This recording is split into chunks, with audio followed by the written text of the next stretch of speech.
हक्काची नाही कुणाच्या बाबाची कोण म्हणतो देत नाही घेतल्याशिवाय राहत नाही कोण म्हणतो देत नाही घेतल्याशिवाय राहत नाही कामगार कर्मचारी एकजुटीचा विजय असो कामगार कर्मचारी शिक्षक एकजुटीचा विजय असो हमारी यूनियन हमारी ताकत हमारी यूनियन हमारी ताकत राज्य शासनाने आपल्याला काल चर्चेला बोलवलं होतं. त्या ठिकाणी चर्चा संपन्न झालेली आहे. राज्याचे मुख्य सचिव यांच्यासोबत संघटनेचे राज्याचे अध्यक्ष आपले सरचिटणीस आदरणीय विश्वासजी काटकर सर यांनी चर्चा केलेली आहे. या चर्चेचे मिनिट्स काही अवघ्या तासामध्ये बाहेर येतीलच.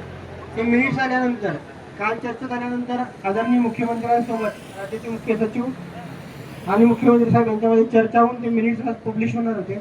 त्या मिनिट्समध्ये काय येते बाहेर त्या मिनिट्सच्या आधारे संघटना पुढची दिशा ठरवणार आहे. हे मिनिट्स बाहेर आल्यानंतर राज्यस्तरावरून आपल्याला जे आदेश येतील त्या आदेशाच्या अनुषंगाने आपण उद्याची कारवाई करणार आहोत. परंतु सद्यस्थितीमध्ये राज्य सरकारी कर्मचारी संघटना व सर्व संलग्न संघटनेचे पदाधिकारी कर्मचारी सर्व सभासद हे बेमुदत संपामध्ये सहभागी आहेत. राज्य शासनाला आपल्या दिलेल्या वेळोवेळी केलेल्या मागण्या या राज्य शासनाने फक्त वेळ काढूपणा केलेला आहे. याच्यामध्ये सकारात्मक ठोस असा कुठलाही निर्णय अद्याप घेतलेला नाहीये. याचा निषेध म्हणून आपण बेमुदत संप हा सातत्याने करत आलो आणि आजही तो करत आहोत. उद्याचा आपला 4था दिवस असेल तर उद्याच्या या 4थ्या दिवसामध्ये आजपर्यंत ज्या ताकदीने आपण 3 दिवस यामध्ये सहभागी झाला त्याच ताकदीने त्याच उत्साहाने आपल्याला पुढे संप हा चालू ठेवायचा आहे. तर हे संप करताना आज ही परिस्थिती अशी आहे की ते लोक नाहीयेत, पण प्रत्येक कार्यालय ओढ पडलेलं आहे. प्रत्येक कार्यालयामध्ये कुणी कर्मचारी नाही आहेत.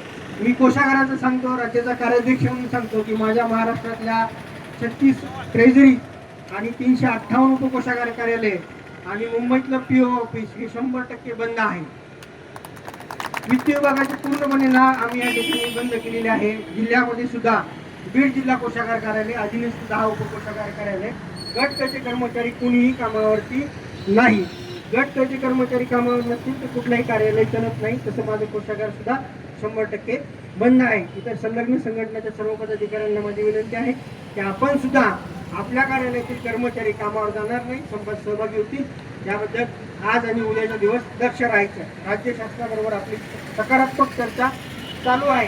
हा संपाचा उत्साह आपल्याला या परिस्थितीला कायम ठेवायचा आहे. आता राहिला प्रश्न काय मागण्या मिळतील काय नाही हे आपल्याला काही काळातच बाहेर येईल. जसं राहुलजींनी सांगितलं, पूर्ण पार्श्वभूमी सांगितलं की कसं चर्चा झाली, कशा पद्धतीने झाली आणि त्यातून काय आउटपुट मिळेल. जो आउटपुट मिळेल तो लेखी स्वरूपात असेल. आजपर्यंत शासनाने फक्त आपल्याला तोंडी सांगितलं. फ्लोअरवर सुद्धा मंत्र्यांनी त्यावेळेला मुख्यमंत्र्यांनी घोषणा केली, पण त्याचा अध्यादेश त्याचा शासन निर्णय अद्याप निघालेला नाहीये. राष्ट्रीय सुधारित निवृत्तीवेतन योजना अथवा जुन्याप्रमाणे निवृत्तीवेतन योजना हे मिळवणे संघटनेचं क्रमप्राप्त ध्येय आहे आणि ह्या ध्येयासाठी आपण सर्व कर्मचारी म्हणून सभासद म्हणून कटिबद्ध आहोत. उद्यासाठी आपल्याला जो संघटनेचा कॉल त्याप्रमाणे आपण आपली भूमिका त्यांच्यासोबत राहू. नक्कीच सगळ्यांचा या ठिकाणी होकार असेल. नक्की आपण उद्या पण या ठिकाणी सगळ्यांनी यायचं आहे आणि आपले किल्ले जे आहेत म्हणजे आपले जे विभाग आहेत ते स्ट्रॉंगपणे संपात राहतील याची काळजी सर्व पदाधिकाऱ्यांनी घ्यायची आहे.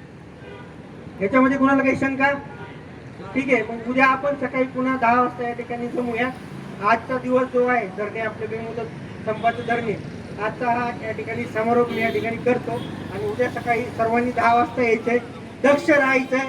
आपल्या हक्कासाठी न्याय मागण्यासाठी या ठिकाणी आपल्याला लढायचंय. आपण कुठलीही आवाजवी मागणी करत नाहीये. राज्य शासनाला